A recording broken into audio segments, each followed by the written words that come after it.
tema que pidieron que hablara es sobre las emociones, cómo trabajar con las emociones.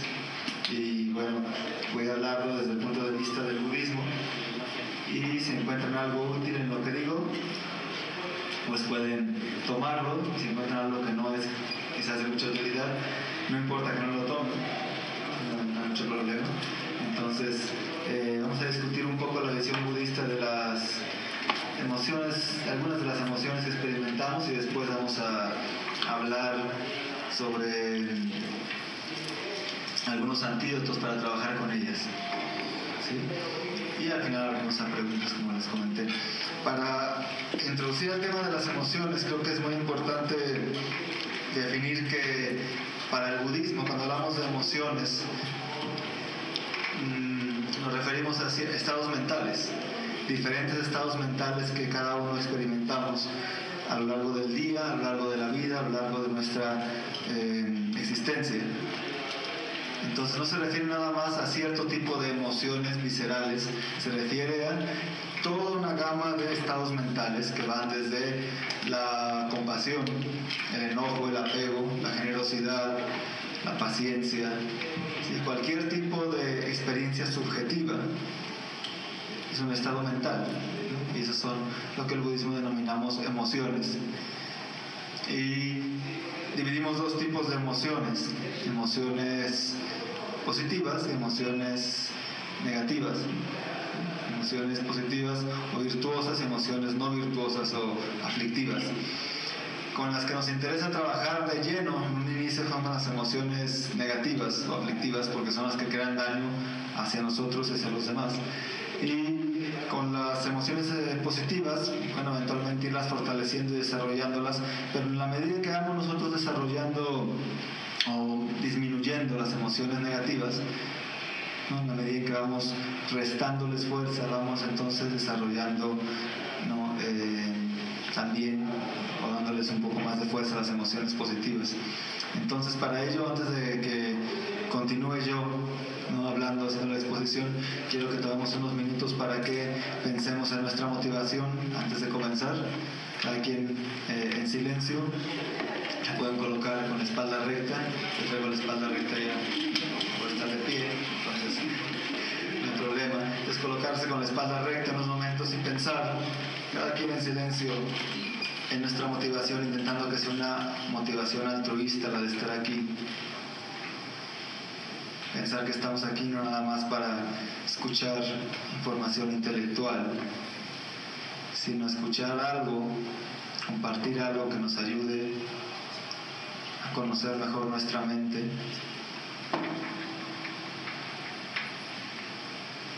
Y buscamos hacer esto para poder ser de mayor beneficio a los demás.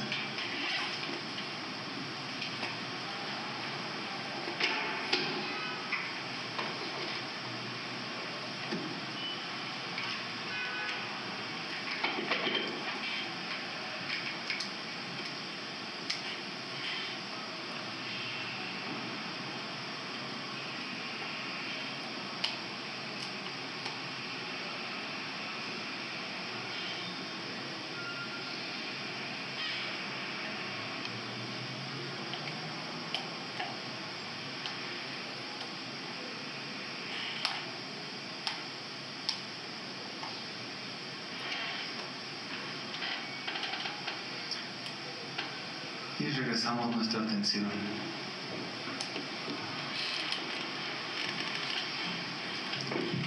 Muy importante esta parte, la motivación, antes de comenzar a hablar y escuchar, pensar para qué estamos aquí e intentar que sea una motivación lo más positiva posible, lo mayor,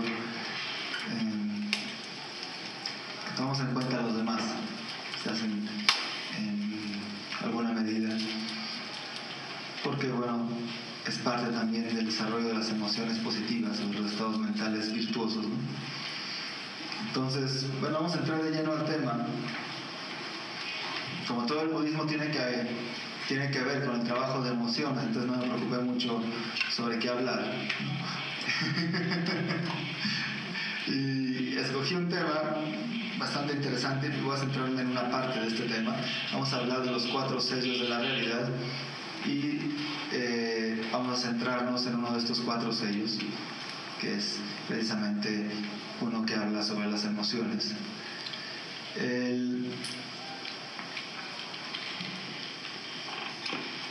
A menudo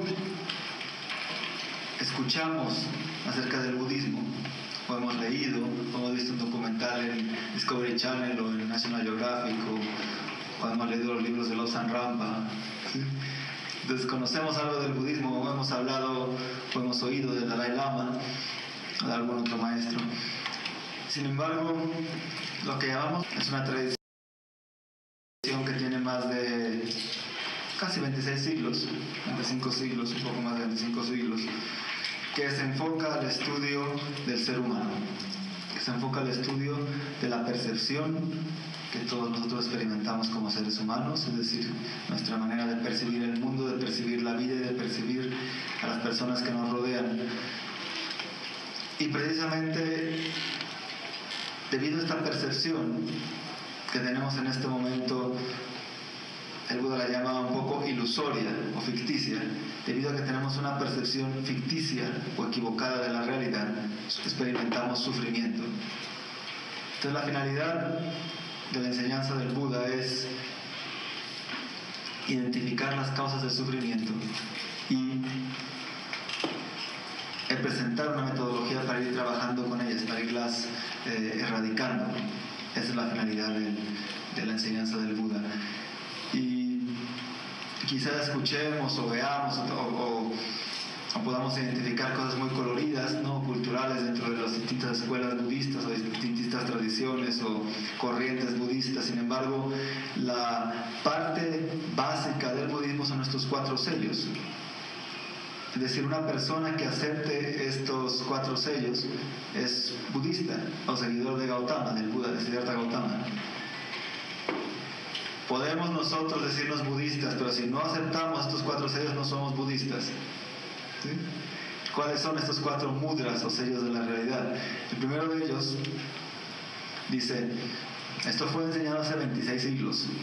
Quizás no suene lógico ahora, pero hay que ver la relevancia que tenía también en esa época.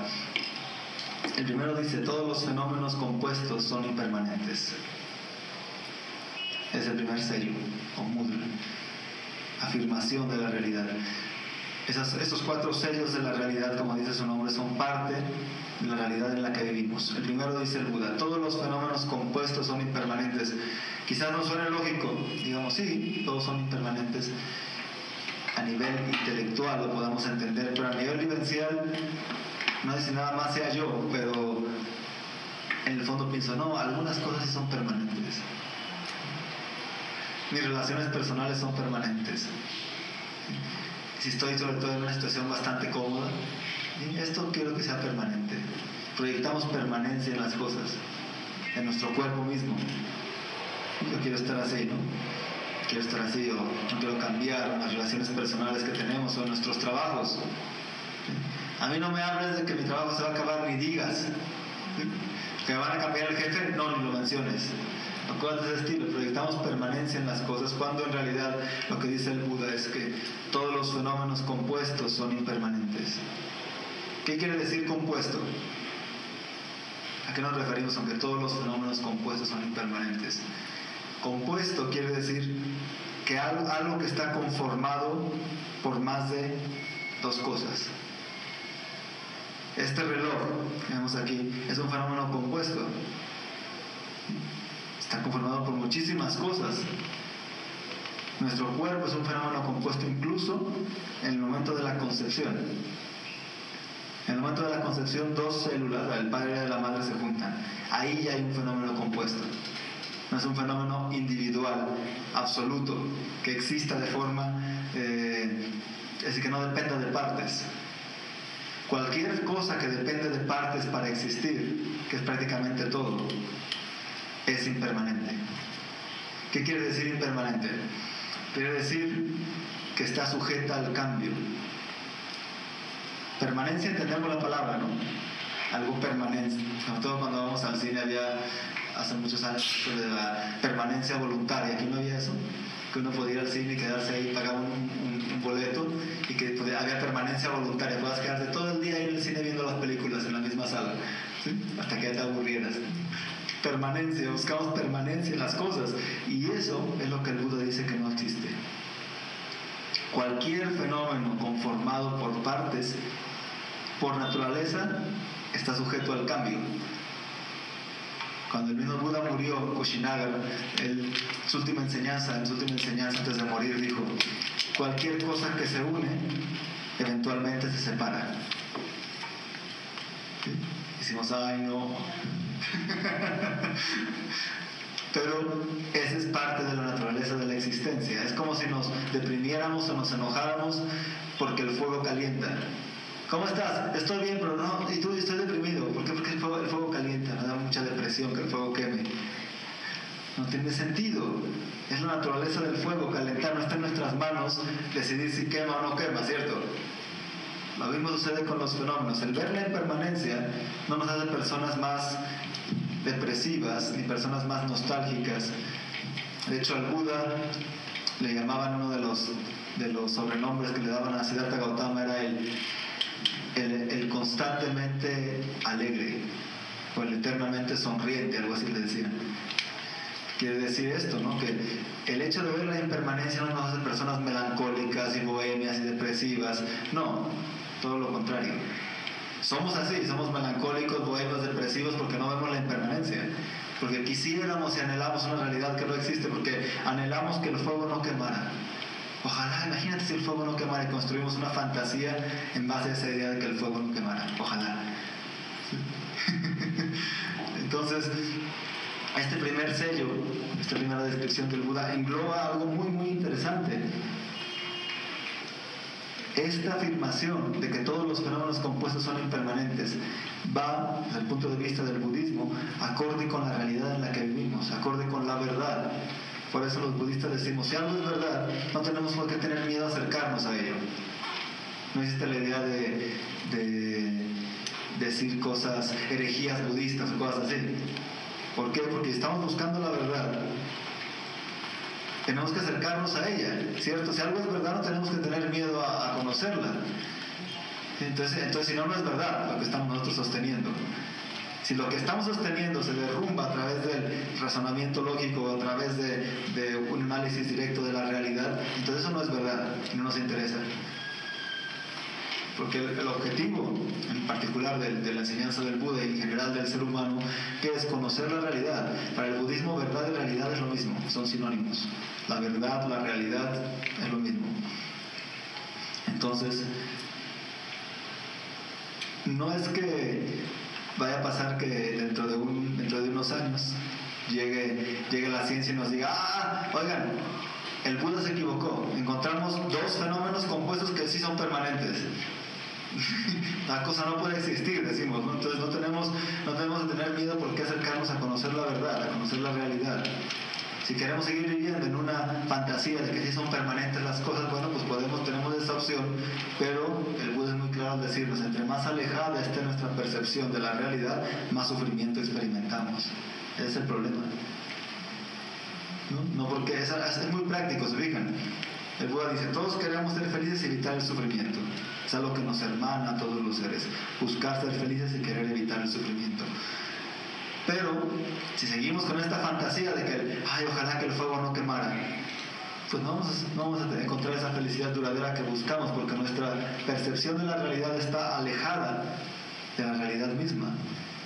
Y eso implica sufrimiento, en sí mismo implica sufrimiento, porque es una idea, una fantasía que nos creamos que no existe en la realidad, y por lo tanto, al no existir, no se cumplen las expectativas que tenemos y por lo tanto experimentamos insatisfacción. Ese es el primer sello, el primer mudra. El segundo de ellos dice, voy a mencionarlo y hablar un poco de él y después regresamos a acabar los cuatro porque es el que voy a centrarme. El segundo de ellos dice, todas las emociones que provienen del ego son dolorosas. En nuestro caso, seres ordinarios, no quiero ser pesimista, pero son casi todas, por no decir todas. Todas las las emociones, recuerden que les dije que emociones son estados mentales, ¿cierto? Todos los estados mentales que provienen de la idea de que hay un ego o un yo o que tenemos una personalidad fija, ¿sí? Cualquier emoción o estado mental que provenga de eso produce en mayor o menor medida sufrimiento, insatisfacción, podemos llamarle. Este segundo mudra vamos a explorarlo, ¿no?, un poco más, pero por ahora voy a pasar al tercero. El tercero dice: las cosas, ningún fenómeno, ninguna cosa, tiene existencia absoluta. Las cosas no existen de forma independiente. Es el tercer mudra, el tercer sello de la realidad. No puede haber nada en la realidad que tenga una existencia independiente, absoluta, sólida, allá afuera. La realidad misma, desde el punto de vista budista, no existe de forma objetiva allá afuera. No hay una realidad objetiva que podemos identificar. Ahí está. Sí, quizás esa es una de las cosas que decía el gran filósofo Nagarjuna del siglo II. Decía: la persona, el sujeto que está percibiendo el fenómeno, afecta el fenómeno con su percepción. Es lo que dice Nagarjuna.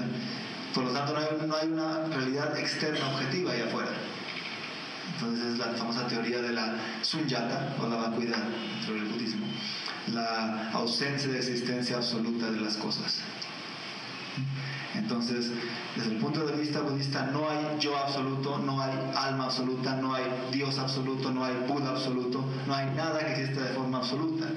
Este tercer sello nos pelea con todos.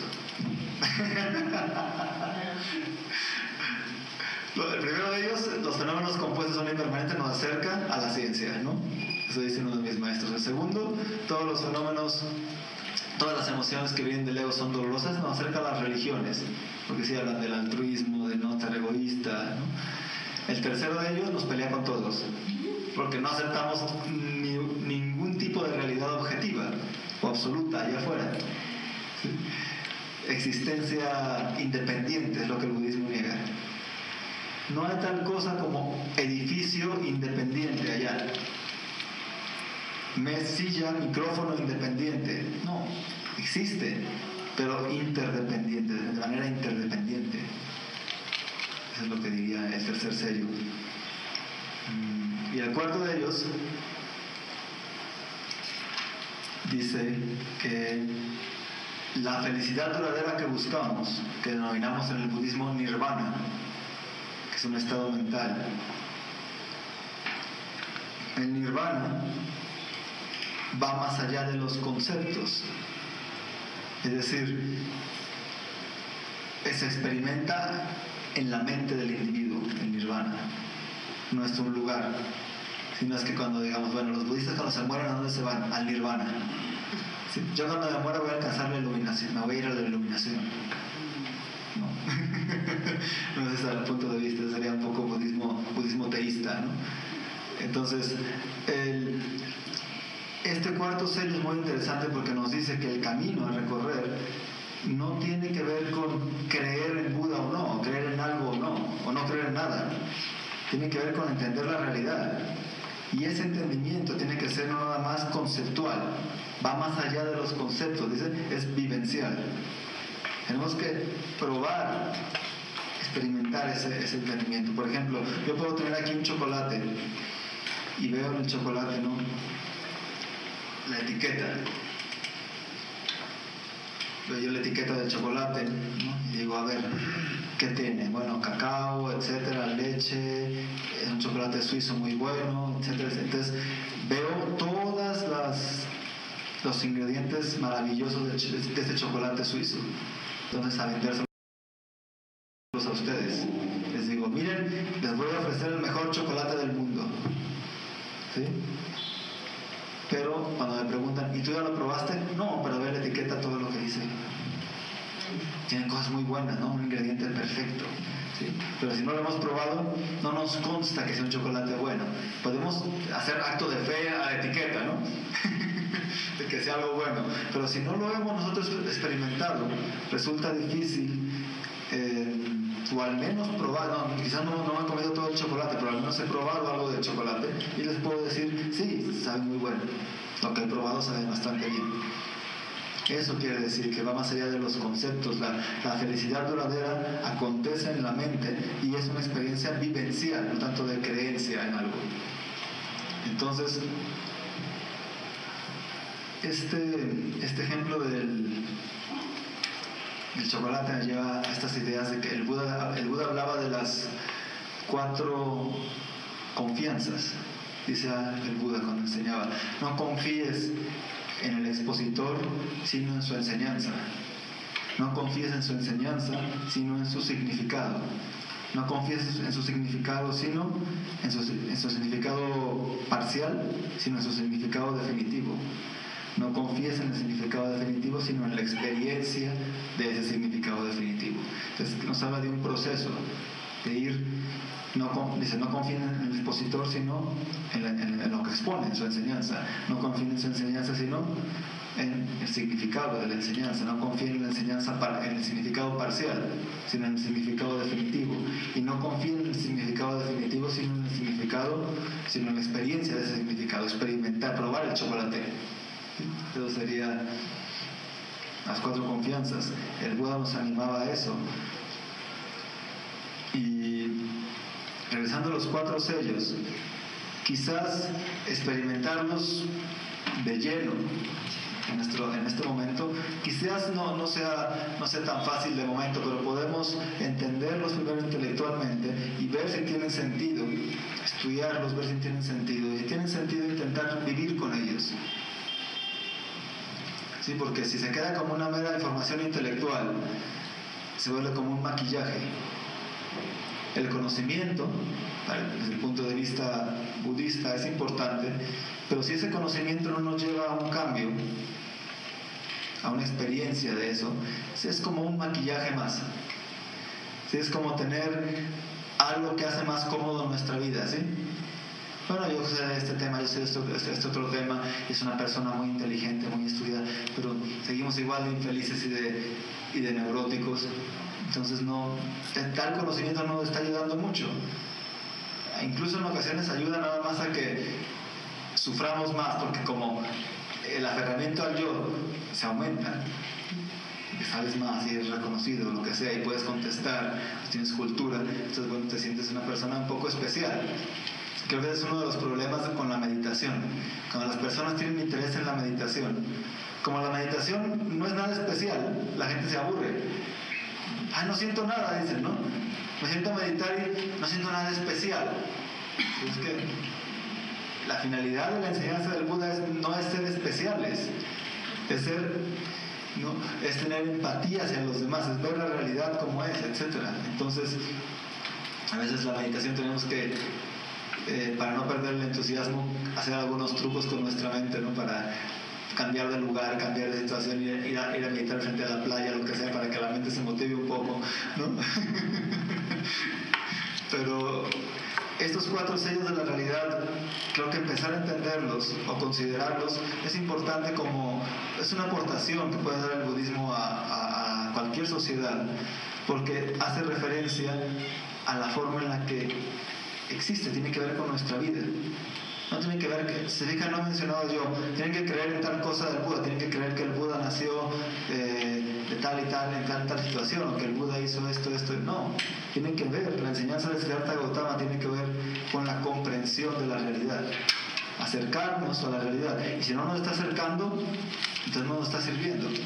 Si nos está alejando más, por más que nos consideremos budistas o personas espirituales, y nuestra tradición espiritual nos aleja más de la realidad, nos aleja más de los demás, ¿cómo va a ser eso algo que esté funcionando?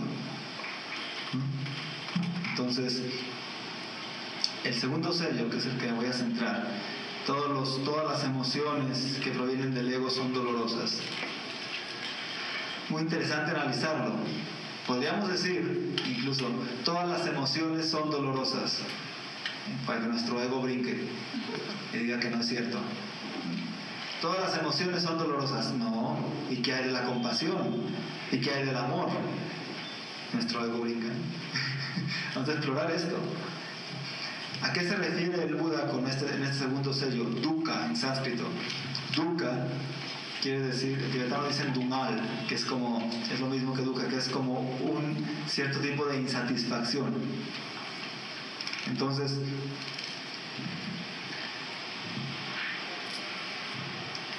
se traduce a veces como sufrimiento, pero dukkha es más bien insatisfacción, creo yo, porque el sufrimiento es un tipo de dukkha. Entonces la palabra dukkha en sánscrito quiere decir insatisfacción, quiere decir que las cosas no van del todo bien, eso quiere decir. Fíjense la etimología, dukkha es el eje de una carroza que está mal torneado. Es como va avanzando la carroza. Va avanzando con el eje mal torneado, ¿cierto? Pero va avanzando como... ¿Sí? Y suena, ¿no? Y va clac, clac, clac, clac, clac, clac, clac, clac, clac, clac, y hasta que, ¿qué pasa? Se revienta. Truena, se rompe el eje, ¿cierto? Fíjense las situaciones de vida en las que nosotros estamos envueltos, en la sociedad misma. ¿Cómo van las experiencias de vida de los seres ordinarios? ¿Vamos así como un eje de una carreta mal torneada o no? Vamos ahí más o menos, ¿no? Bueno, cuando hay felicidad, aprovechar, y cuando hay sufrimiento, bueno, hacerse un poco tonto y que no está ahí, ¿no? Y así. Entonces, eso es dukkha. Quiere decir que las cosas no van del todo bien. A menudo pensamos, ¿se han fijado que cuando nos encontramos con personas, apenas llevas quizás 10 minutos de conocerla o menos, y la conversación se tornó en qué? O en nuestros problemas o en los problemas de la persona, ¿cierto? Y cuando digo problemas no se refiere a que nos cuenten toda su vida, ¿no? Venía yo en la calle ahora y ¿qué crees que me pasó? Pues un policía me dio mordida o lo que sea. No pasan 10 minutos para contarnos algo que no ha salido bien. ¿O no? Llegamos a la casa, ¿cómo le fue el trabajo? Muy bien, no sé qué, y hablamos de las cosas buenas y después, por cierto, bueno, es que el banco me hizo un cargo en la tarjeta que no iba, entonces tengo que ir a reclamar mañana, qué flojera. Eso es dukkha. No tiene que ver con algo que nos estén mandando nadie, algo que sea ajeno a nosotros, es que las cosas no vayan del todo bien. Eso es dukkha, dice el Buda. Y no crean que lo dijo para que nos deprimamos. No, al contrario, nos deprimimos porque creemos que no hay eso, porque tenemos expectativas de que eso no debería de ser así. Entonces, vamos a explorar de dónde viene esta insatisfacción, este dukkha. Por lo general, identificamos ciertas causas de dukkha o de insatisfacción y las identificamos con una mente un poco equivocada. Porque ¿de dónde viene mi sufrimiento? Si me preguntan a mí, yo les voy a decir, ¿de dónde viene mi sufrimiento? Bueno, viene de que se atrasó el vuelo ayer, de que mi papá y mi mamá me dijeron esto, de que me peleé con mi mejor amigo, de que mi jefe sigue siendo igual de mala onda, ¿no? Y de corrupto, de que el gobierno no cambia, ¿de qué más? De que mi hijo está enfermo, los trancones. Sí, es obvio que siempre viene de afuera, ¿no? El sufrimiento viene de afuera. Si dejaran todo este conjunto de personas brutas, dejaran de ser tanta estupidez, yo estoy muy tranquilo, estuviera feliz, ¿no? Con todos los demás, ¿no? Pero porque no dejan de hacer tanta tontería, me afectan a mí. ¿Sí? Y obviamente la culpa de mi sufrimiento viene de esas personas. Es obvio, no tengo que yo venir a decírselos. Es obvio que el sufrimiento viene de que las cosas no salen bien, las cosas no salen como queremos. Entonces, es un problema. Y si tan solo dejaran de ser tanta brutada, tanta estupidez, ¿no? Y fueran un poco más compasivos y honestos y no robaran tanto los gobernantes y lo que sea, bueno, seríamos más felices. Bueno, eso sí ayuda, ¿no? Eso es cierto. Si dejáramos de hacer tanta estupidez, incluidos nosotros, ¿no? Entonces sí afectaríamos menos a los demás. Pero el sufrimiento, identifica el Buda, la causa principal que identifica es en nuestra mente. porque la felicidad y el sufrimiento no se experimentan afuera, se experimentan, son estados mentales. Que claro, el trancón, el jefe, mi mamá, mi papá, el gobierno, son catalizadores que hacen que ese sufrimiento, o que esa experiencia surja en mí. Pero no es que venga de ahí, esos son nada más catalizadores, causas secundarias del sufrimiento. La causa principal del sufrimiento, identifica el Buda, aquí es el aferramiento al yo. El creer que hay un ego a nivel último, que existe tal cosa como una personalidad fija en cada uno de nosotros. Yo soy María, tú eres Juan, tú eres Pedro, yo soy José, y yo tengo esa personalidad fija ahí y la sentimos. Eso es lo peor, no lo creemos. Cuando alguien nos acusa de hacer algo que no hemos hecho, van a ver, ahí van a sentir el aferramiento al yo. Se siente, físicamente se siente, no sé, me refiero a que la mente cree esa ilusión y se la cree, como cuando en un sueño sientes que te están pegando y amaneces con el dolor. ¿Les ha pasado? Que te levantas con el dolor de que te pegaron ahí en el sueño, ¿no? En realidad no es que te hayan pegado, pero la mente experimenta eso como si fuese real. Lo mismo sucede con el ego, con la idea de una personalidad fija, de un yo, y mucho más ahora que muchas corrientes modernas, algunas corrientes modernas ensalzan el ego, ¿no? Sin el ego uno no sobrevive, dice. Sin la idea de un aferramiento al yo, uno no tiene nada, uno no es nada. Uno es un don nadie en la vida, uno no quiere a las personas, ¿no? Si no se tratan nuestras relaciones si no son relaciones como de telenovela, ¿no? De gritos, patadas, sombrerazos todo el tiempo, entonces no está tan divertido esto, ¿cierto?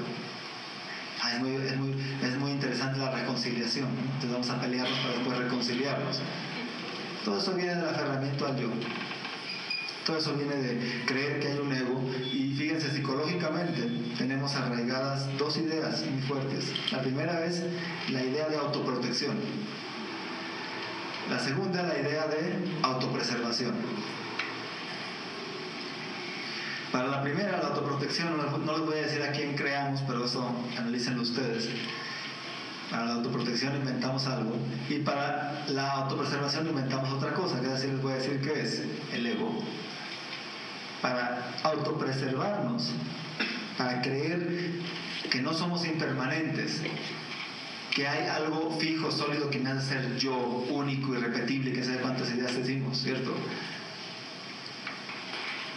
Para fortalecer ese aferramiento al yo, creamos una serie de cosas alrededor de ese concepto de ego, cuando en realidad lo que el Buda dice, tal cosa no existe, tal ego, tal personalidad fija no existe. Existe a nivel convencional, en el sentido de que nos comunicamos tú, yo, nosotros, eso está bien. A nivel convencional no hay ningún problema hablar del ego o del yo. El problema es que creemos que a nivel definitivo, a nivel último, hay algo ahí que podemos encontrar en este cuerpo y en esta mente, que es el yo. Y a partir de esa idea de un ego, del aferramiento al yo, surge la idea de lo mío. Como decía Chandrakirti en un texto que se llama el Madhyamika Avatar, dice Chandrakirti, debido al aferramiento al yo surge el concepto de lo mío, de mis pertenencias. Y debido al concepto de lo mío surgen todas las demás aflicciones: apego, aversión, celos, orgullo, ustedes nómbrenlas. ¿Sí? Porque, ¿qué es lo que busca? Fíjense, cuando tenemos un problema, piensen en cualquier tipo de problema, desde que no avanza la cola del súper hasta un problema mucho mayor. Observen, ¿está ahí el aferramiento al yo metido o no?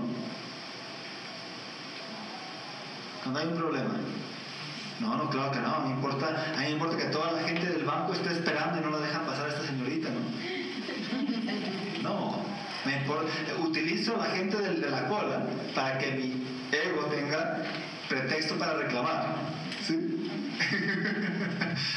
Fíjense, cualquier problema que tengamos, personal, emocional, social, ¿está ahí metido el aferramiento al yo o no? Cuando las cosas van bien, cuando hemos tenido, porque también no es que nada más tengamos problemas, cuando las cosas han salido bien en nuestra vida, ¿está ahí metido el aferramiento al yo o no? Puede que a veces, ¿no? Pero a veces no tanto. A veces no tanto. A veces sí, pero a veces no tanto. Cuando las cosas van bien, a veces es porque ese aferramiento al yo lo reducimos un poco y pensamos más en los demás. Nos sentimos bien. Fíjense este ejemplo.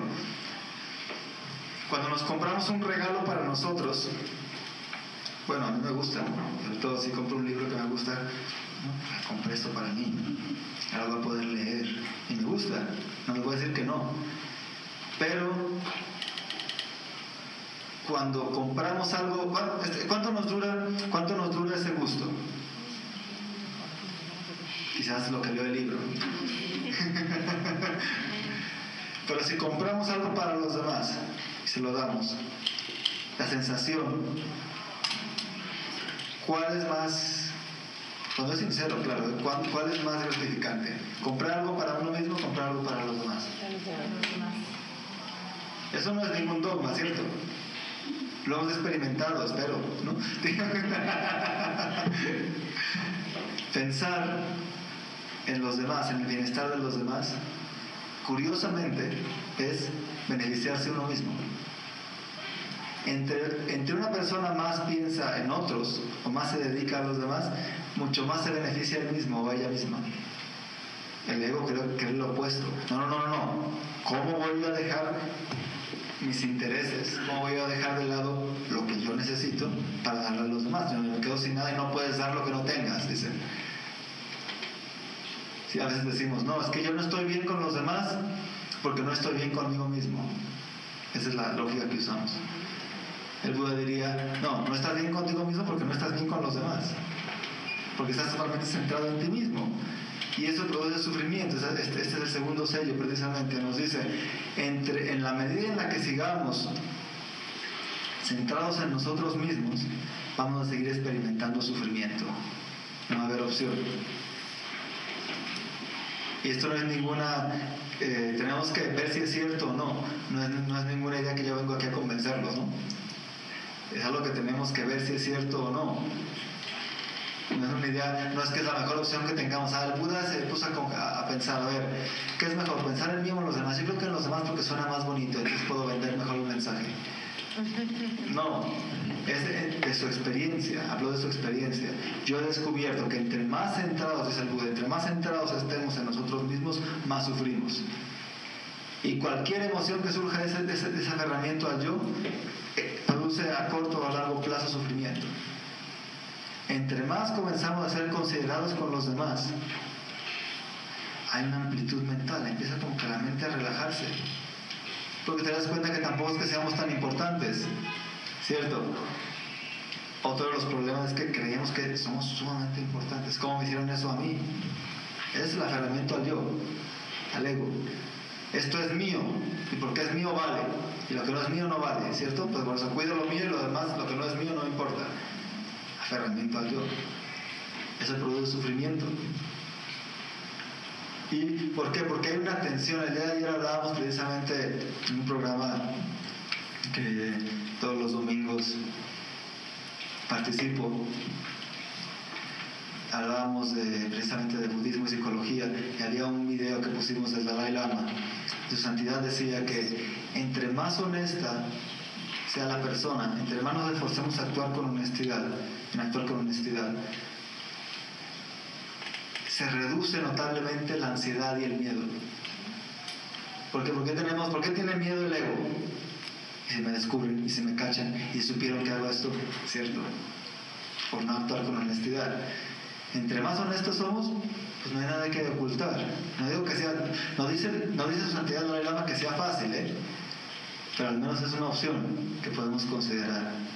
Si queremos tener cierta paz mental, es necesario comenzar a buscarla dentro de la mente, trabajando con nuestras emociones, no buscándola yendo ¿no? Ahora saliendo yo estoy ya pensando qué me voy a comer, a dónde voy a ir, qué voy a comprar, ¿no?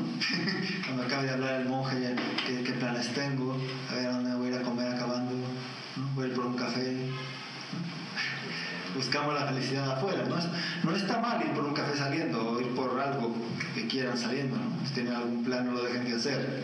Simplemente lo que estoy diciendo es que si buscamos tener una felicidad, podemos decir duradera, esa proviene de tener una calma mental, de tener paz mental.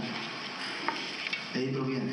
No proviene de tener control, no proviene de ir a comprar unas píldoras a la farmacia y tomárselas y eso te da paz mental. No, proviene de comenzar a observar nuestras emociones y ver.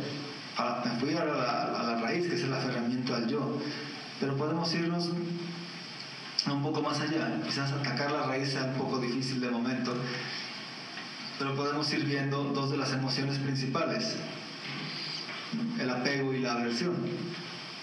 Es como el apego, ¿no? Está este estado mental que exagera las cualidades positivas de alguien o le proyecta cualidades positivas que no tiene, por lo tanto busca poseer esa persona o ese objeto. Y la aversión es lo contrario, le proyecta cualidades negativas y busca o le exagera las cualidades negativas y busca alejarse de esa persona o de ese objeto. Así nos movemos por el ego. El ego le gusta esto, que véngase para acá, no me gusta eso, quítenme esto. Y lo malo es que el mundo no coopera y nos echa lo que no queremos y nos quita lo que queremos, ¿cierto? Qué injusta es la vida, ¿no? Entonces, si seguimos buscando afuera, va a ser difícil encontrar paz mental, porque la mente no viene, es algo que está en nosotros, no es algo que esté afuera. Intentar tener cierta estabilidad mental, no dejarnos arrastrar por las emociones aflictivas, eso viene de ver hacia adentro. La palabra tibetana, que se traduce como budista, es Nagpa, quiere decir aquel que mira hacia adentro. Más bien nos habla de una actitud, más que de una credencial. Yo tengo credencial de budista, ¿tú de qué tienes credencial? ¿Sí? Más que tener una credencial, nos habla de una actitud de vida. Un individuo que mira hacia adentro, como les decía, una persona, estrictamente hablando, que acepta los 4 sellos es budista, aunque no sepa. y puede haber, ¿no?, budistas que si nos digamos budistas y no aceptemos los 4 sellos, no somos budistas, por más de que digamos que somos. Somos budistas por etiqueta, pero no por entendimiento. Entonces estos 4 sellos de la realidad, el segundo de ellos, tan importante, de todas las emociones que provienen del ego, son dolorosas.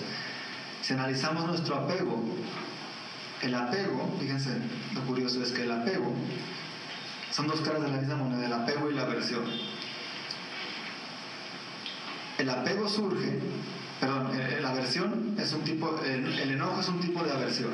Entonces, el enojo surge cuando el apego no obtiene lo que quiere. Esa es la respuesta. Cuando el apego no obtiene lo que quiere, ¿qué sucede? Me enojo.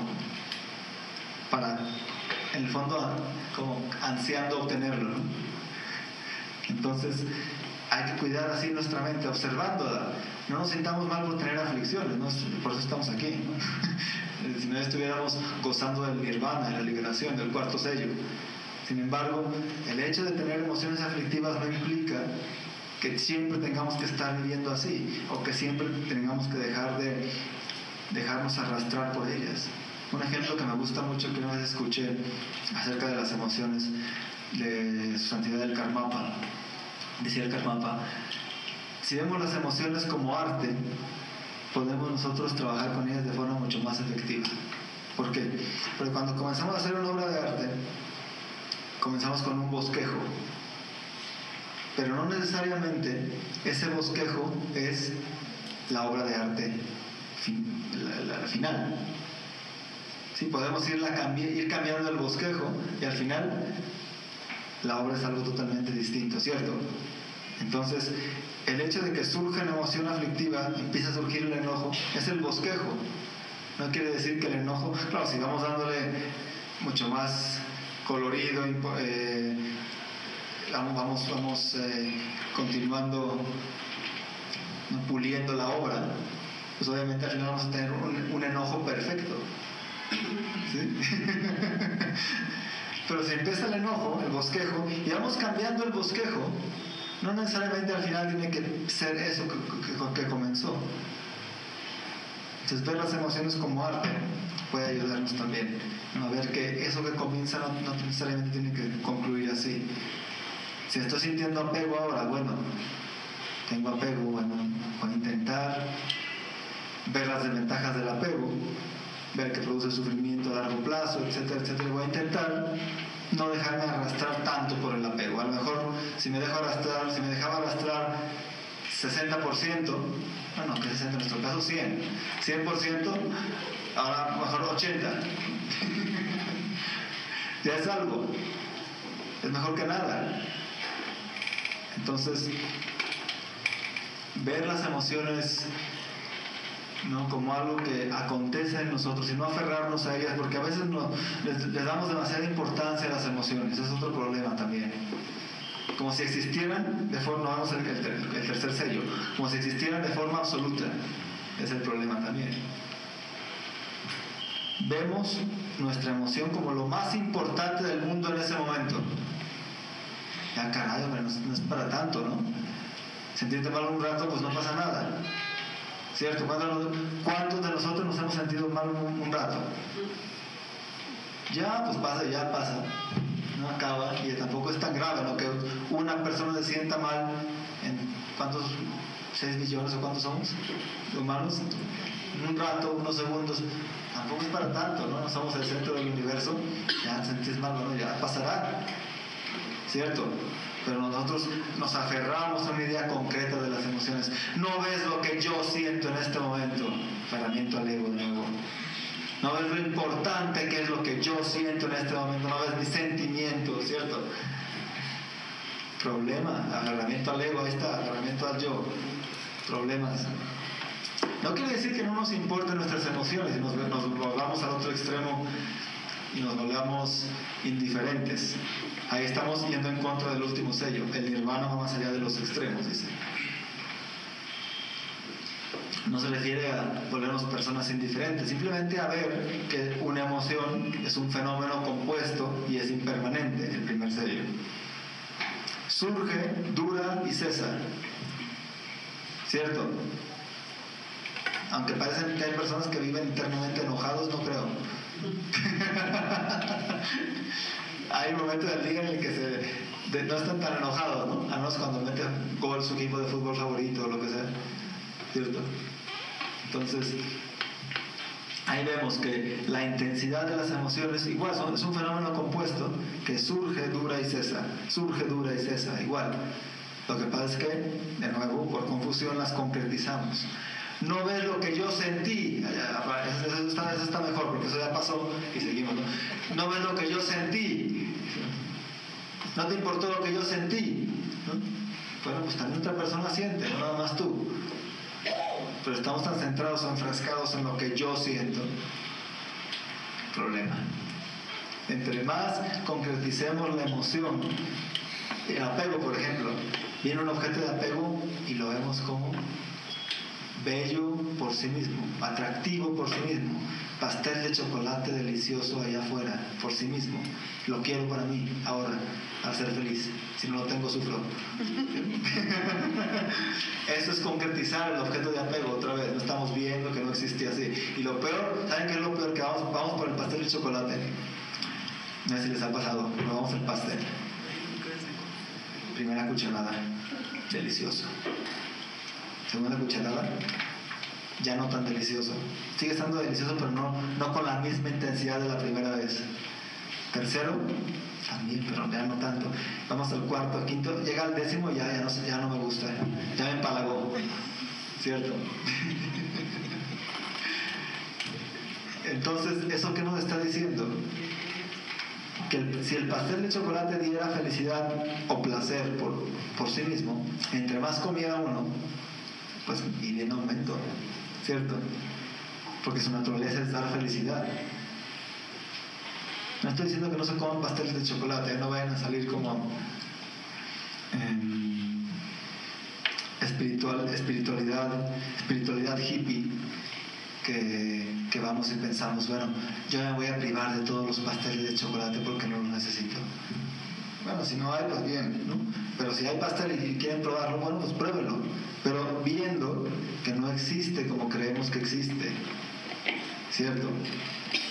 Ese objeto atractivo, ese pastel de chocolate tan atractivo, está bien, pero no le echemos todas nuestras proyecciones. Tengamos cuidado en no echar proyecciones que no hay ahí. Al menos, digo, es imposible no echar de todo, ¿no? Pero al menos reducir las proyecciones, reducir las expectativas.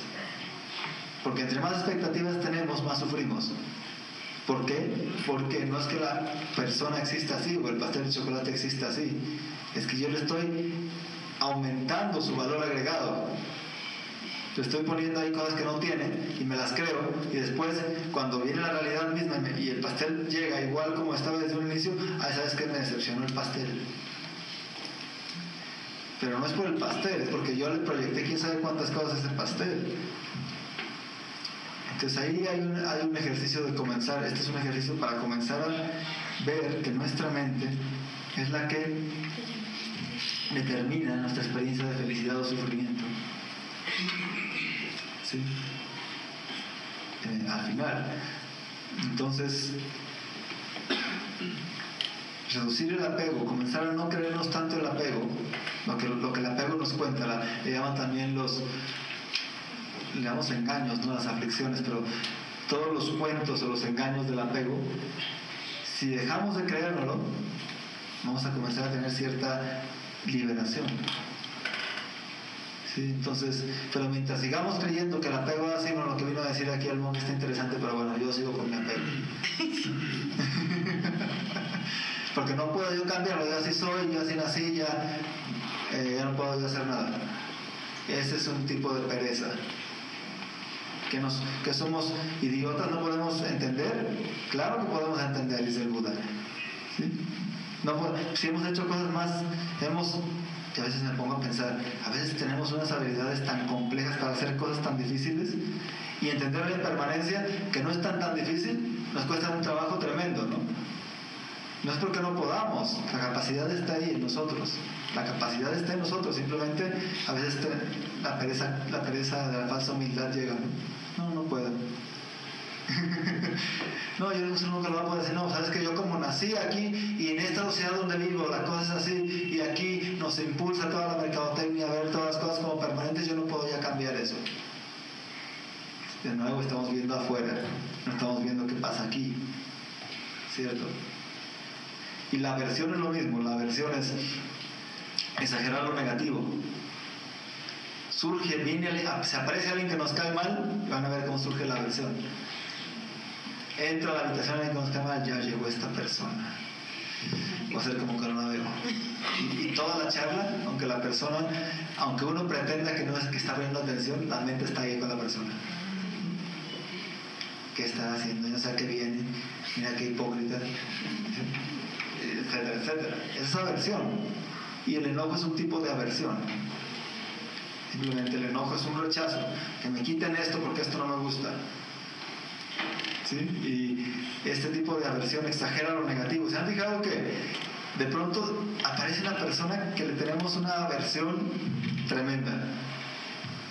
No queremos ni verla, pero de pronto resulta que esa persona, en ese encuentro, justamente estaba yo necesitando una cosa y llega la persona y me la da. Esa es la que le tenía yo aversión. Entonces ya automáticamente esa aversión, como por arte de magia, cambia, ¿cierto? Bueno, no es tan malo. ¿Sí? Como si viniera de la persona. Claro, ¿no? Bueno, ya se comportó, ya se corrigió, entonces ya vamos a pasarlo, no tan aversión, un poquito nada más, ¿no? Porque todavía hizo algo malo, ¿no? Entonces, eso viene de la mente, no viene de la persona. Pareciera que viene de la persona, por ejemplo, en las relaciones personales. A menudo pongo este ejemplo. Puede ser relación de pareja o relación de jefe y empleado. En la mañana es el mejor jefe del mundo, o la mejor esposa o esposo del mundo. O pareja, ¿no? Pero como ya no está tan de moda casarse, entonces ya vamos a hablar de pareja. O a lo mejor pareja o jefe y empleado, ¿no? El mejor jefe del mundo. Entonces, llega la tarde, ¿no? Y nos hacen algo que nos molesta y se vuelve la persona más terrible, ¿no? Y monstruosa del planeta. No quiero volver a ver a esta persona, ¿no? Ojalá me la pudieran quitar. Como en la mañana era la mejor del mundo y en la tarde ya no. La realidad es impermanente, pero no tanto, no tan drástico. No es que esa impermanencia cambie de la noche a la mañana, la mejor del mundo y la hora es la peor del mundo. ¿De dónde viene ese cambio drástico? De nuestra mente drástica. ¿Sí?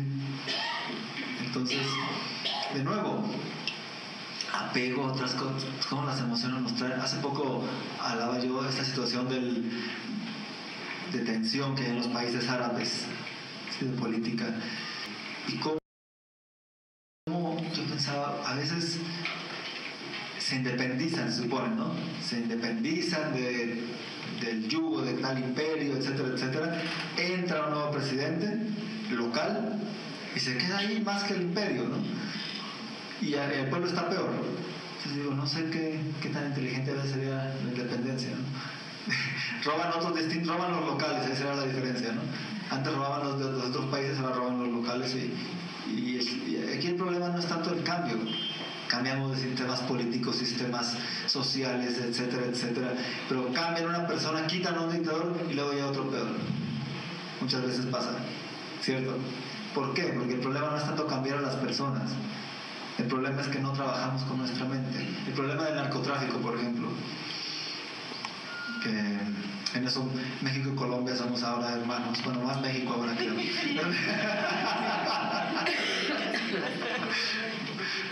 Pero Estados Unidos no, porque allá no hay cárteles. Pero nunca escucho las noticias cárteles de Estados Unidos. Yo no escucho de México. El cártel del Golfo, el cártel de no sé qué. Ya de ahí se desaparecen los cárteles. Entonces, fíjense el problema del narcotráfico. Hacen todo un show que lucha contra el narcotráfico y decomisan quién sabe cuánto y quema, sale el ejército ahí en la tele quemando quién sabe cuánto, quién sabe si sea cierto, pero queman algo ahí.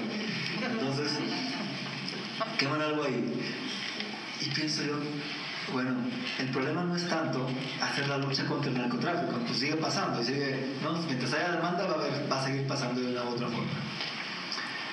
Yo pienso, el problema es precisamente la educación como individuos, como sociedad. Porque la gente que se droga no es que sea tonta, ¿eh? No, hay mucha gente que se droga no es que sea tonta o que simplemente busca cierto tipo de felicidad. Es otra manera de buscar felicidad o satisfacción. Ahora, quizás no sea una felicidad duradera y es algo destructiva, etc. Pero el problema es la insatisfacción mental. Ese es el problema principal del narcotráfico. ¿Por qué consumimos drogas?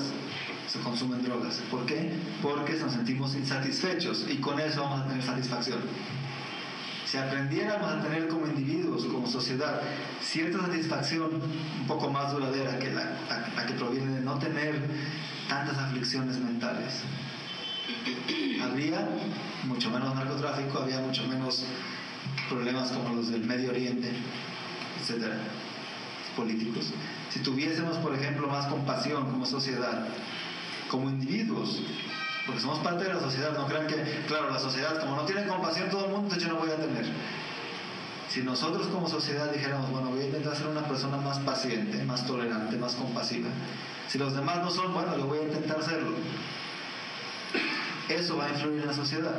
Eso es lo que va a cambiar. Por eso a mí me gusta mucho, cuando tengo la oportunidad, ir a hablar con niños, o hacer charlas con niños o jóvenes, porque son el futuro de nuestra sociedad. Y si construimos la solución no es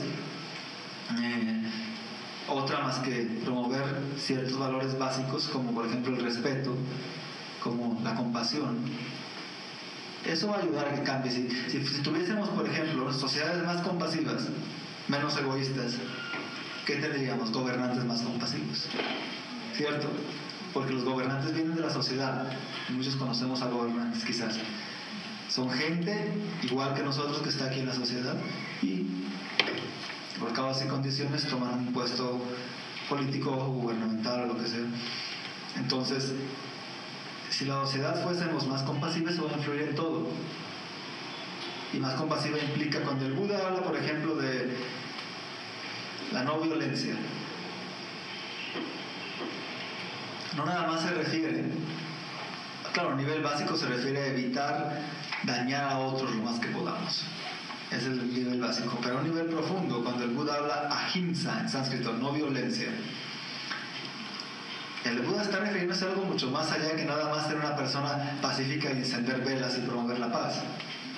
El Buda dice, el hecho de ver la realidad de forma distorsionada produce violencia a ti y a los demás, es lo que está diciendo.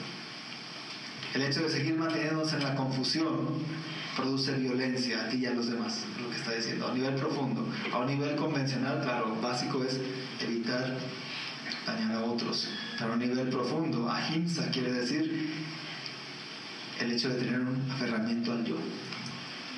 Eso es violencia, dice. Directa o indirectamente. Entonces,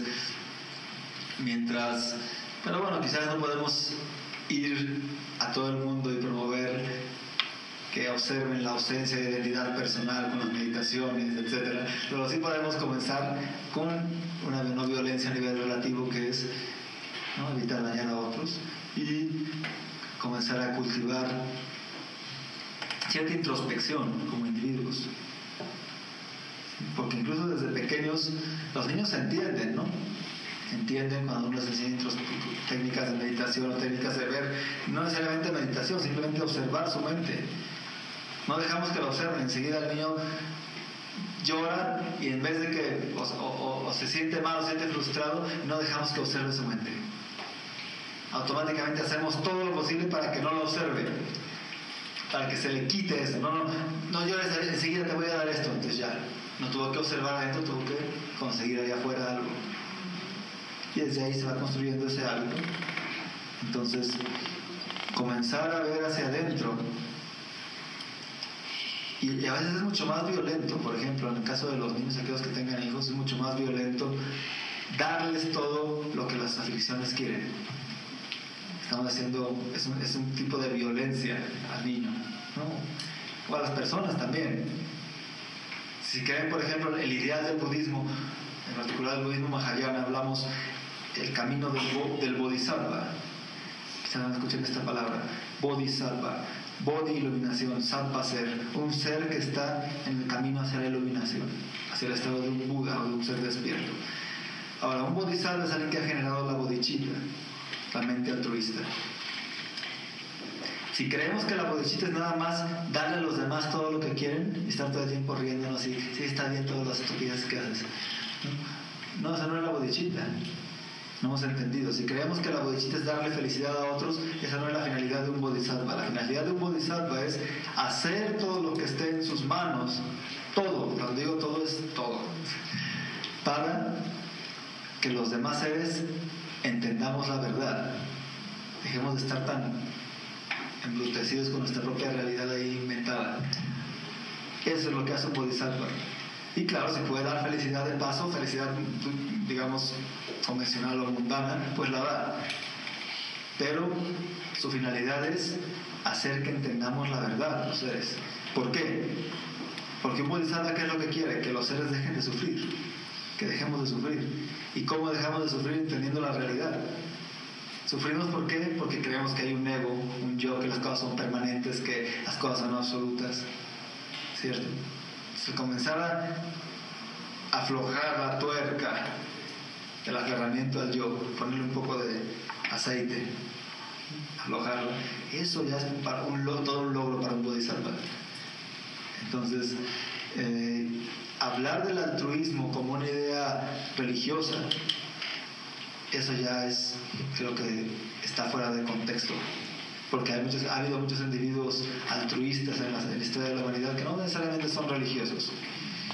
Y claro, ha habido muchos otros religiosos también, pero esto nos demuestra que el altruismo no es una cualidad religiosa, es una cualidad humana que podemos desarrollar cualquier individuo. Entonces, incluso podemos verlo en otros tipos de existencia como los animales, ¿cierto? Cierto altruismo. Entonces, la idea de... Incluso los estudios ahora de la neurociencia tan interesantes, ¿no?, que hablan la generación del altruismo y de la compasión. Al decir compasión me refiero el deseo sincero de que otros dejen de sufrir. Esa es la compasión. Cuando un individuo se familiariza con estos conceptos, es capaz de mover incluso la actividad cerebral, lo que llaman la plasticidad cerebral, que somos capaces de modificar nuestros cerebros a través de lo que pensamos y sentimos. Entonces, con la meditación, incluso personas que no lleven mucho tiempo meditando tienen la capacidad, ¿no?, de modificar la actividad cerebral, y se ha descubierto que el altruismo y la compasión son uno de los métodos mucho más efectivos. Claro, en ocasiones somos egoístas también, pero no quiere decir que no seamos altruistas tampoco, que el altruismo quede de lado y que no sea posible, ¿cierto? Creo que somos más altruistas muchas veces que egoístas, ¿no? Muchas veces, espero. Entonces, bueno, en resumen, estos 4 sellos de la realidad tienen que ver con nuestras emociones, con la manera en la que percibimos el mundo. Y si les digo que emoción tiene que ver con estados mentales para el budismo, entonces van relacionados. El primero, que todos los fenómenos compuestos son impermanentes, que todas las emociones que provienen del ego son dolorosas. Tercero, que las cosas no tienen una existencia absoluta e independiente, sino interdependiente. Y el cuarto, que la liberación del sufrimiento va más allá de los conceptos y de los extremos. Ahora, estos 4, si encuentran algo útil en ellos, intenten analizarlos. No por el hecho de que es una tradición asiática y el Buda lo dijo hace 26 siglos, entonces eso no tiene nada que ver con el mundo actual. Ah, no. Entonces los fenómenos ahora son permanentes. Entonces ahora cualquier emoción que provenga del ego es placentera. Entonces ahora sí hay algo que se le fue al Buda que sí existe de forma absoluta, que se le olvidó describir. Tenemos que ver si tiene que ver con nuestra experiencia ordinaria o no. No porque haya sido hace mucho tiempo, porque la tradición diga. ¿Okay? Entonces, si algo útil encontraron, los animo a que continúen, los que lo deseen, explorando más al respecto. Y si no, al menos, si no hay nada útil, pues al menos intentarse un poco más altruistas, porque como dice el Dalai Lama, si quieres ser egoísta, sé egoísta inteligentemente. Trata bien a los demás, porque es más probable que te ayuden, ¿no? Entonces vamos a abrir a preguntas en caso de que tengan preguntas. Primero que todo, mi interés por venir a la conferencia es porque yo estoy trabajando en mi tesis doctoral sobre emociones y democracia. Entonces quisiera preguntarle directamente qué tiene que ver en un contexto como el nuestro de Occidente, ¿cierto?, el tema de de la educación emocional con la democracia, dado que lo que uno se da cuenta es que definitivamente desde Occidente tienen que acercarse mucho para aportarse mutuamente. Pues nosotros tenemos una tradición cristiana, ¿cierto?, y creo que coincide muchísimo, sobre todo el cristianismo auténtico, pues desde el siglo IV. Entonces yo quisiera que usted me orientara eso, si alguien ha escrito algo sobre el tema emocional. A mí me interesa mucho, sobre todo por la perspectiva que el budismo le da al tema del servicio, al tema de la humanidad, al tema del respeto, más desde adentro que desde afuera. Pero como estoy trabajando en un tema democrático, me parece que de pronto alguna aportación me podría servir para ese trabajo que estoy haciendo.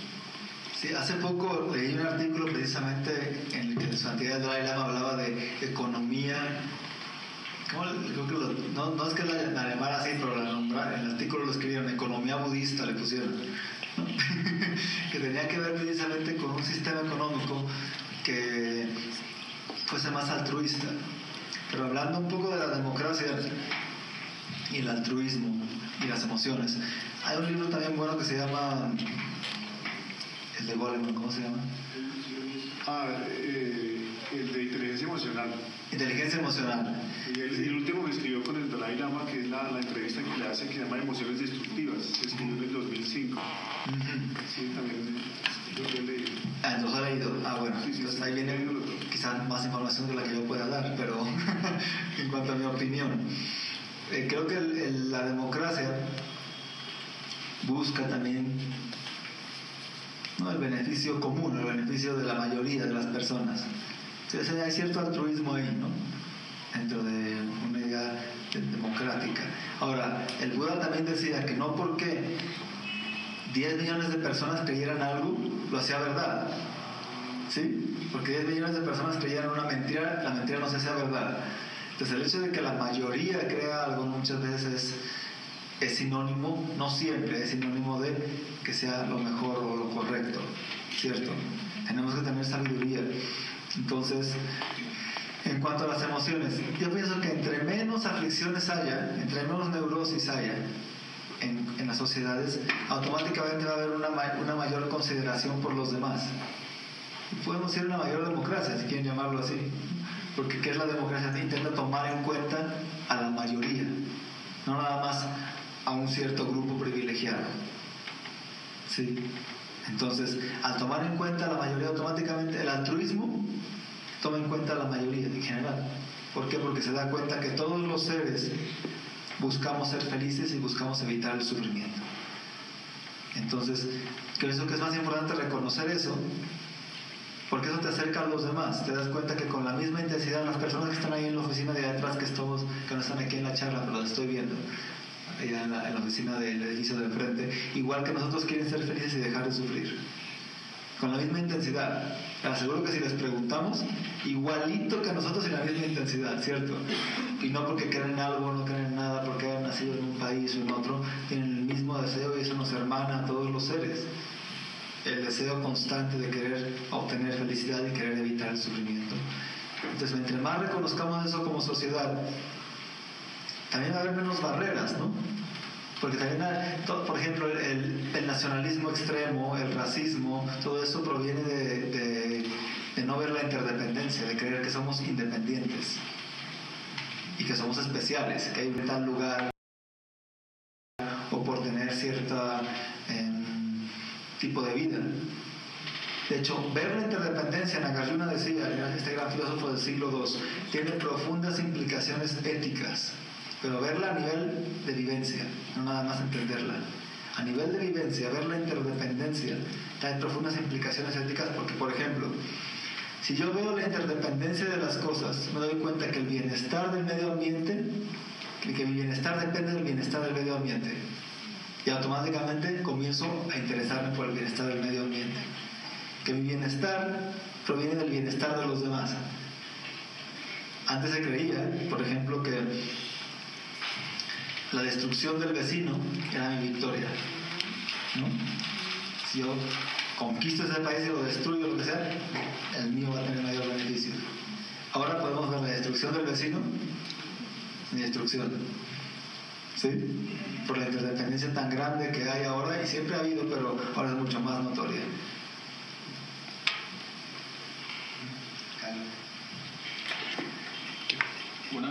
Una pregunta. En el control de las emociones,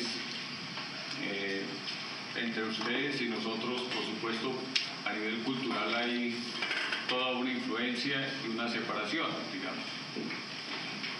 Esto para apuntar a una pregunta que es: ¿cuánto la técnica del yoga puede llevar al individuo al control de sus emociones?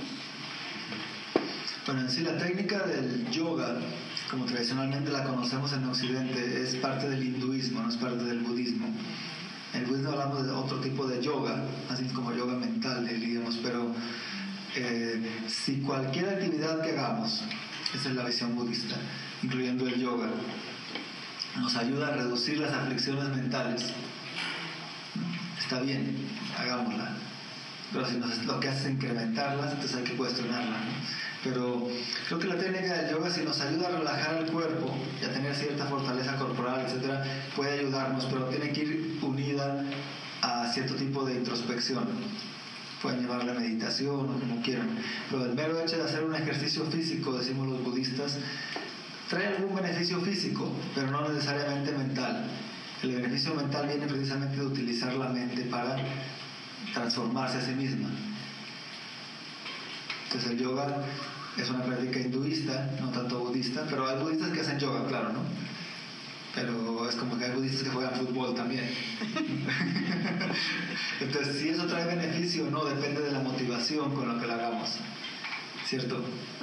Entonces, la motivación, porque eso, la motivación, ¿dónde existe? ¿Dónde tiene lugar? En la mente. Entonces, depende de la motivación.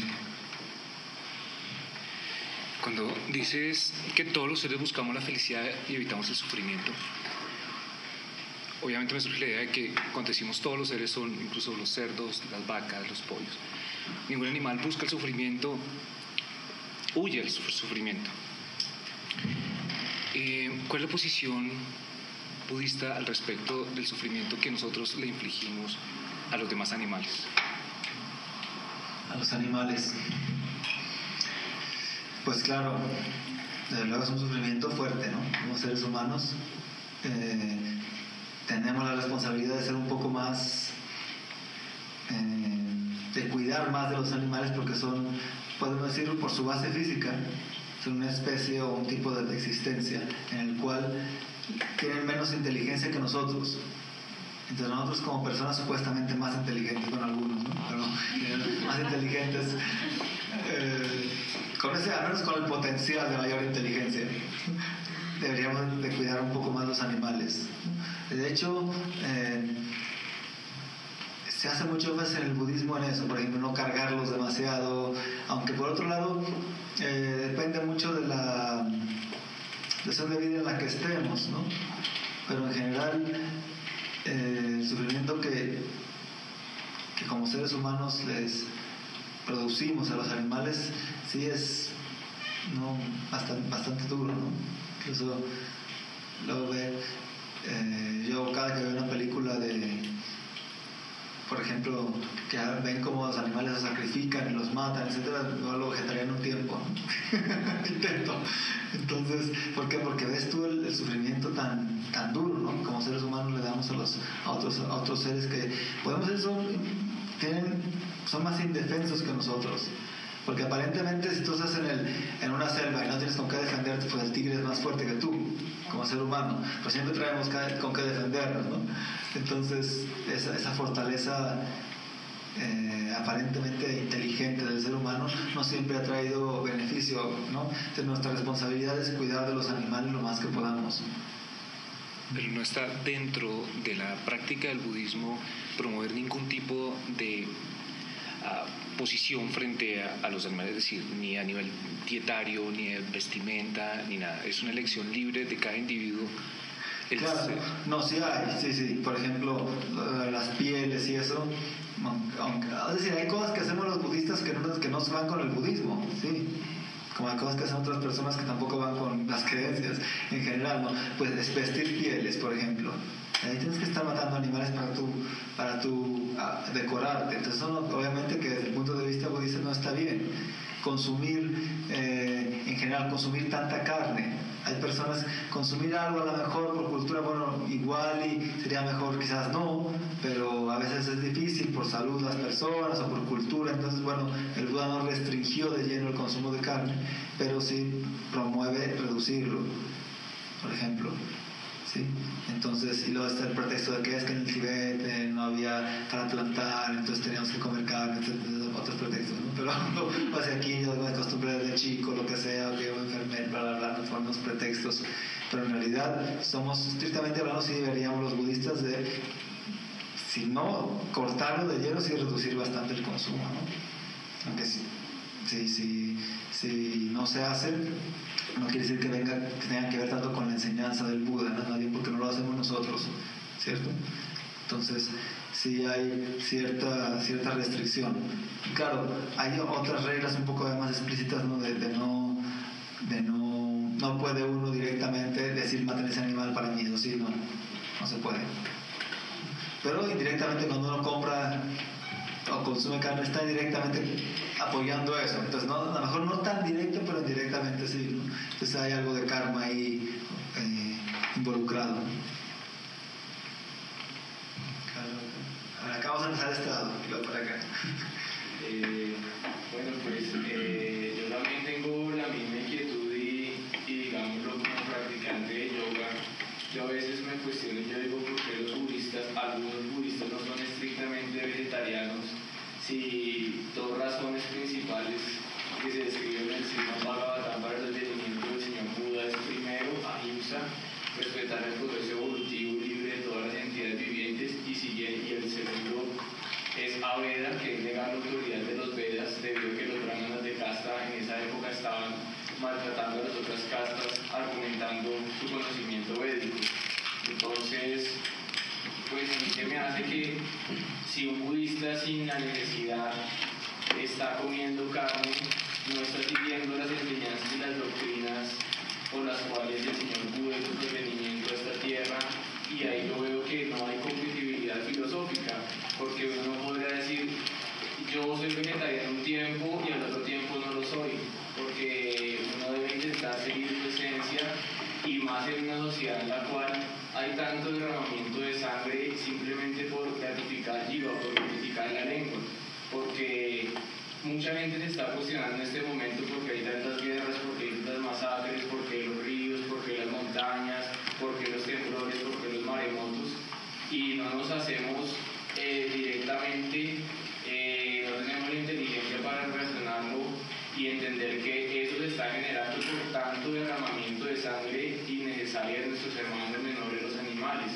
Entonces yo creo que la Mahakaruna y la gran compasión de la Gran Madre debe extenderse a todas las entidades, y que en este momento es muy importante darle a conocer a los demás la importancia de tener una dieta vegetariana, más en un país como este en el cual tenemos lácteos orgánicos todavía, tenemos frutas, tenemos verduras, tenemos una cantidad ilimitada de alimentos a los cuales nosotros podemos vivir tranquilamente, infligiendo mucho menos violencia contra la madre tierra que cuando nos alimentamos de la violencia que se deriva de sacrificar, o de no sacrificar, porque sacrificar es volver sagrado, simplemente masacrar a miles de animales diariamente en los campos de concentración, en los cuales los tienen en condiciones antinaturales. Entonces pues yo les hago la invitación con el debido respeto a ustedes y a todas las personas que están acá presentes, de que esa gran compasión que enseña el budismo se va a intensificar en el corazón en la medida en que paremos la matanza de animales e intentamos alimentarnos de la mejor forma posible, infligiendo la mejor violencia contra la madre tierra. Gracias. También es muy importante la motivación, ¿no? Porque, por ejemplo, no por el hecho, claro, algo que hay que reconocer es que efectivamente la manera en la que se matan los animales es sumamente cruel, actualmente sobre todo, ¿no? Antes no es lo mismo que la vaca antes en el rancho, que era algo así, era hasta un poco, podemos decirlo, más compasivo, si quieren llamarlo así, ¿no? Que todos lo mataban, pero también en este momento nos preocupan los peces y los pollos, pero no nos preocupan todos los animales que se mueren en otros cultivos, ¿no? Cultivo de vegetales, ¿no? Los animales se mueren también. Claro, no de la manera tan sádica, eso es cierto, ¿no? Como cuando a un rastro, ¿no?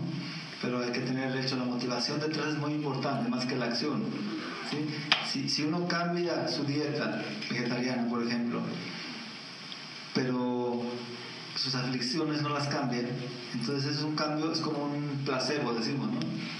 No hay algo profundo. Entonces, lo que es cierto, ¿no? Que y su Santidad Dalai Lama de hecho lo anima constantemente a reducir lo que podamos el consumo de carne, ¿sí? Y sobre todo ver la motivación que hay detrás. Si nuestra motivación es estar sanos, pues bueno, es un tipo de motivación, ¿no? Pero no es la motivación principal, ¿no? La motivación sería no comernos a otros seres, no dañar a otros seres, ¿no? Esa sería la mejor motivación. Si la motivación es sentirme superior a otros, pues no hay buena motivación tampoco, ¿cierto? Entonces la solución no es tanto, si no cambiamos la mente, cambiamos lo de afuera, no hay un cambio de fondo, ¿no? Entonces tienen que ver la motivación en todo lo que hagamos, cuál es nuestra motivación. Entonces pero desde luego sí, reducir el consumo de carne sería importante. Sí. Ah, no, acá y luego usted. Quería hacer como un parangón entre lo que es el humanismo, hablando del ego. Si hay una cosa que incrementó el ego en el ser humano fue haber creado el humanismo. ¿En qué medida, según su concepto, en qué medida el humanismo mal tomado, que nosotros nos hemos encargado de distorsionar, ha ayudado a que nuestra vida se concentre más en mí o en el yo, que en el favor de los demás?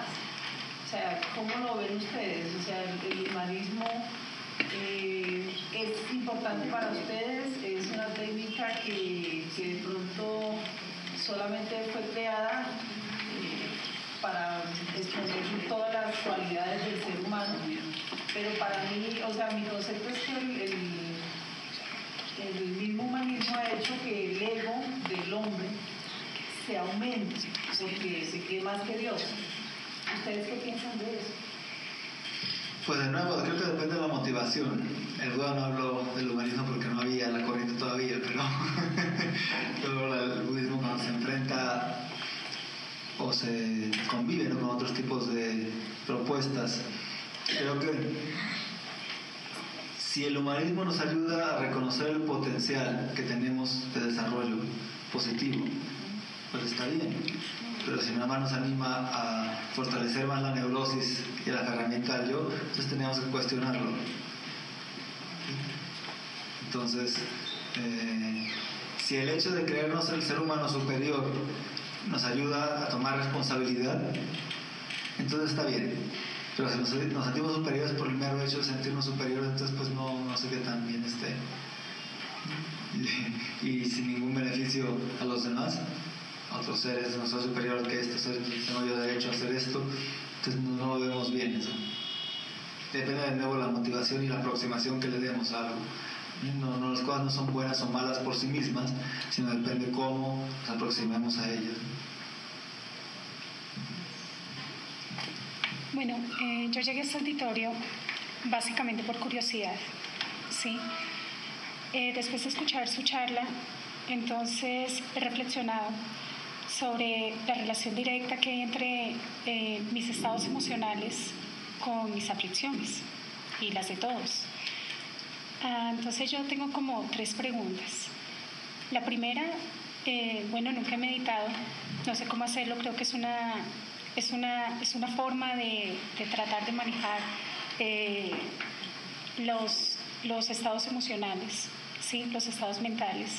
¿Qué otro tipo de cosas, actividades, consejos prácticos de la vida diaria yo puedo hacer para comenzar a manejar y colocar en práctica el hecho de liberarme como de las emociones, ¿sí? Liberarme de eso y tener un estado mental que pueda controlar?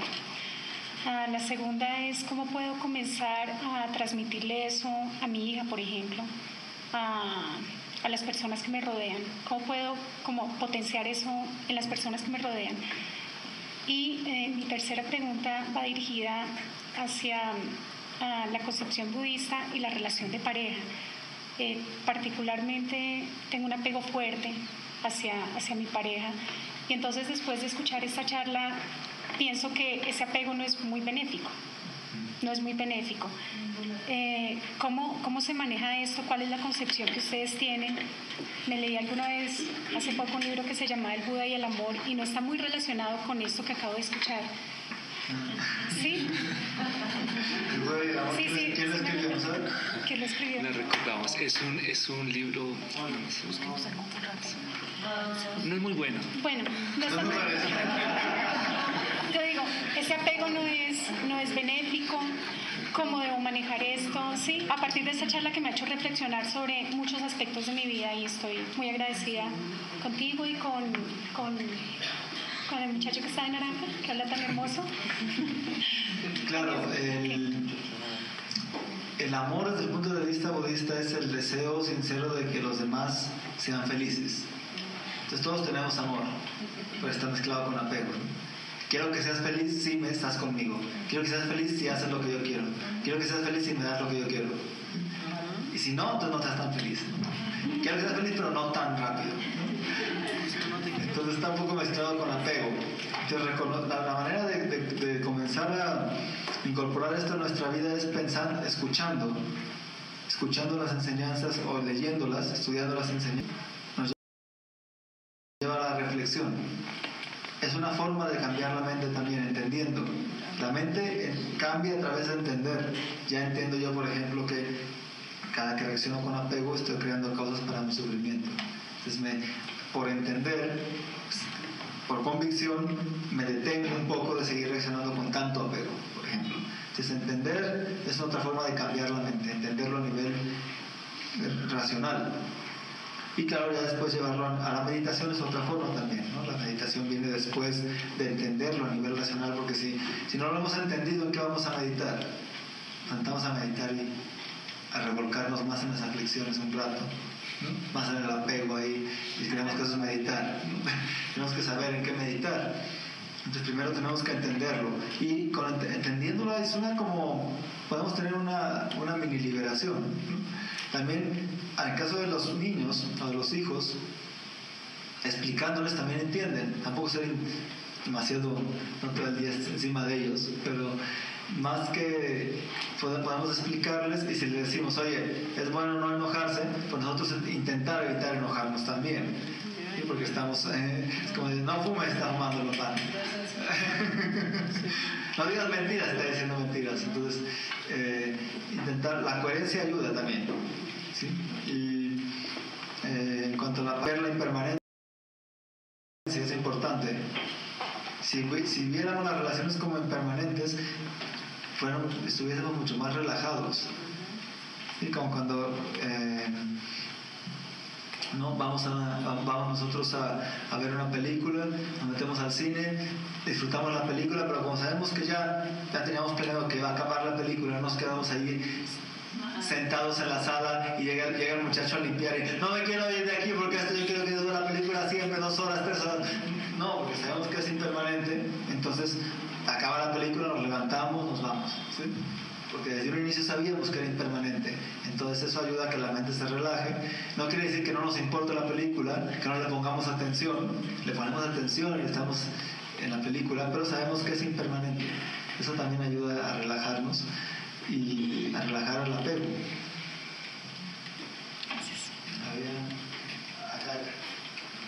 El primer sello habla de los compuestos impermanentes. Eso supone la existencia de los elementales permanentes.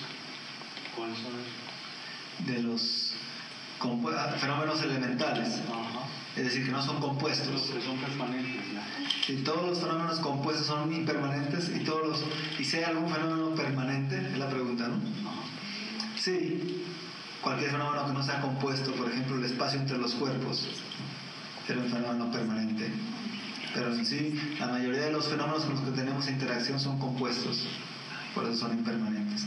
Unos cuantos, ¿no? Son permanentes, como el espacio entre los cuerpos sería un ejemplo. ¿La autoestima qué tanto tiene que ver con las emociones? La autoestima, pues depende de la motivación detrás, de nuevo. Sí, si la autoestima nos ayuda a sentirnos bien y poder beneficiar a otros y dar una vida mucho más benéfica, está bien. El problema es que la autoestima lo confundimos con el ego. Entre más inflas el ego, creemos que es más autoestima. Eso es un error. ¿Sí? Tú eres el mejor del mundo, eso no es autoestima.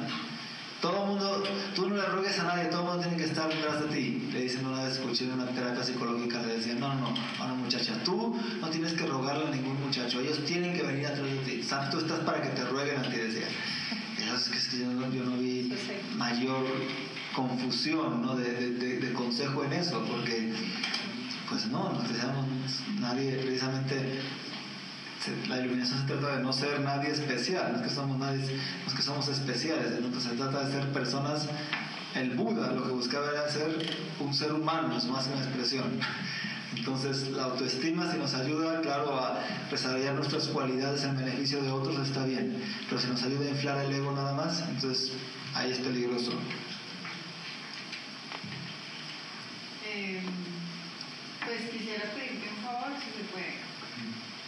es que hicieras un pequeño ejercicio de meditación e introspección ahora. ¿Hay tiempo? Yo creo que ya está acabando, ¿no? A ver, dígame. Sí, mi pregunta es, ¿podemos llevar el ego a cero y seguir vivos? La respuesta budista es desde luego. Porque, por ejemplo, el ejemplo que dan los textos es: el hecho de que existamos como individuos no quiere decir que tenga que haber un ego. Una vela que las encendemos en la noche. Entonces encendemos la primera, el pabilo, y está la flama, ¿no? Y se enciende. Entonces la vela se va consumiendo a lo largo de la noche, ¿cierto? Podríamos decir que la vela, podemos decir que es la misma flama que yo encendí en un inicio, ¿o no? No, ¿cierto? No es la misma flama la que se va consumiendo. ¿Pero es una flama diferente? Sí. No. Tampoco. Ni es la misma ni es diferente, sin embargo existe. Es una continuidad. El hecho de que no tenga una esencia no quiere decir, una existencia esencial absoluta no quiere decir que no exista. Existe como un continuo, como una continuidad. Entonces podemos existir sin un ego, ¿sí? ¿Se puede decir que en ese momento se iluminó la persona? Esa sería una pregunta.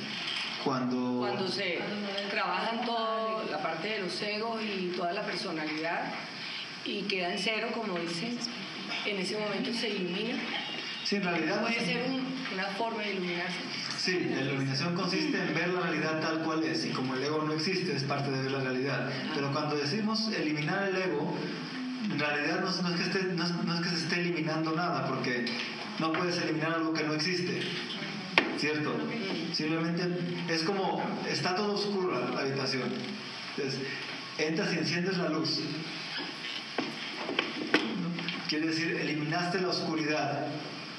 Pues no es que hayas eliminado la oscuridad, simplemente encendiste la luz y ahí está. O cuando, por ejemplo, otro ejemplo mejor es el siguiente: está en una esquina, este es el ejemplo tibetano típico, perdón los que lo han escuchado, pero está en una esquina una serpiente enrollada y te produce miedo verla, pero enseguida que enciendes la luz de la habitación te das cuenta que no es una serpiente, que es una cuerda. ¿Dónde se ve el miedo? Desaparece, ¿cierto?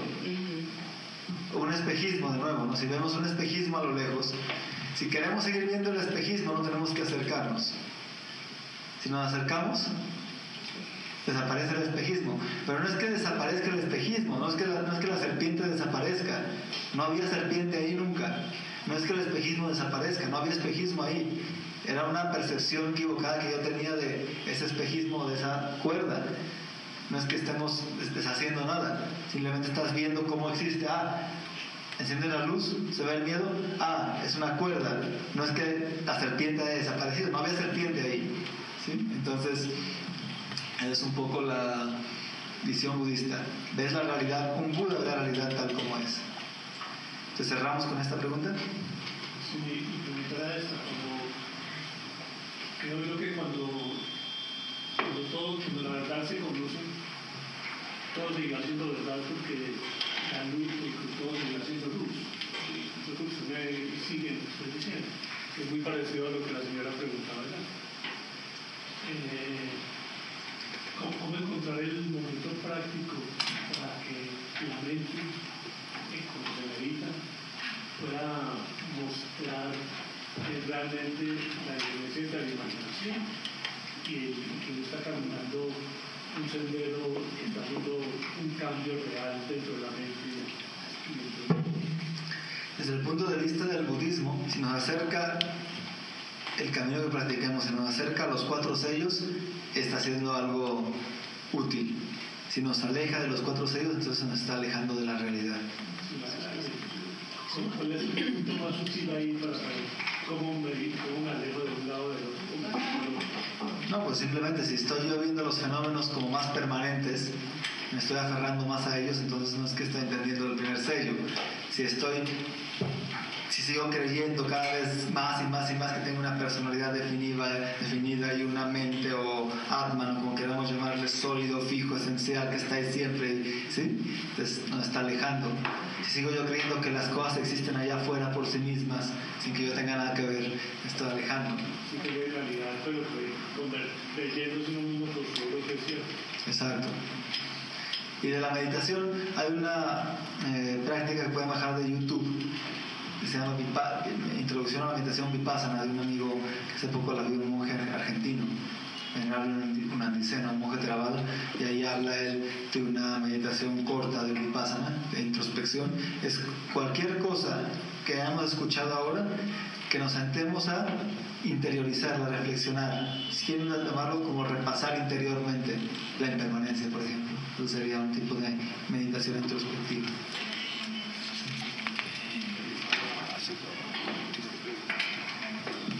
Admirable Tonde, muchas gracias por acompañarnos en este espacio, que no solo lo compartimos en este salón, sino que a través del sistema Renata está llegando a diferentes lugares de América Latina y del mundo a través del medio de comunicación.